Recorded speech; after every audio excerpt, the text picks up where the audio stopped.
8 एप्रिलाक तन्मार transmission 440 kV लायनीविषयी उचेली सीईसीची शिफारस supreme कोर्टान मानून घेतल्या। सध्याचे 220 केव्ही लायनी बरोबर समांतर नवी लायन घालप म्हण सीईसीन 23 एप्रिल 2021 शिफारस केल्ली। गोवा फाउंडेशनाच्या याचिकेचेर कोर्टान निकाल दिल्लो। प्रोजेक्टाचो सुप्रीम कोर्टान जे प्रमाणे डिसिजन दिला त्या प्रमाणे आम्ही म्हणले जो ओल्ड सुपा आणि कर्नाटकांतल्यान लायनी आयल्या त्यो इन्क्रीज करून ताचेर 2 हे घालून आमी ते करपाचें अशें सुप्रीम कोर्टान डिसिजन दिलां। ते हांवें विधानसभेत ओपोजिशन आसतना उलयलो ते सुप्रीम कोर्टान से दिलो।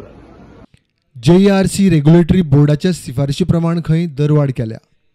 JRC करता रेग्युलेटरी बोर्ड आसता आमचो तो आनी त्या रेग्युलेटरी बोर्ड प्रमाणे आमकां वचपाक जाय कारण गोवा इंडिपेंडंट ना वीज हेचेर आमी डिपेंडंट आसा आनी त्या खातीर ते जे कितें सांगता ते आमकां आज ना फाल्यां करचेच पडटा। ही वीज दरवाड जवळ जवळ 6 म्हयने पेंडींग आशिल्ली, आज ती आमी चालू केल्ली आसा। कमीत कमी 10 पैसे वाडल्या, चडांत चड 40 पैसे वाडल्या।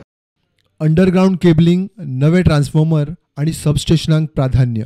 नवे स्टेशनां सबस्टेशनां आणि व्हेरी इम्पॉर्टंट ट्रान्सफॉर्मर बदलपाचें काम हे मोठ्या प्रमाणात दाखोवप म्हणजे हे न्हय हे रस्त्यार देखून आसता ते न्हय जी वीज येता तांचे ट्रान्सफॉर्मर आसता मोठे आनी तातूंतल्यान जी वीज पास जाता ती वीज जर फ्लक्च्युएट जावची ना सारकी उरतली जाय तशी मेळटली जाल्यार हें करपाची आवश्यकता आसा। तें हांवें करपाक आतां घेतलें। पयल्या मंत्र्यान खूब काम केलां, पयल्या मंत्र्यान खूब काम केलां। ताचे पयलीं जे आशिल्ले पळय तांचें काम जावना त्या खातीर प्रुडंटा खातीर भीमा पाटील।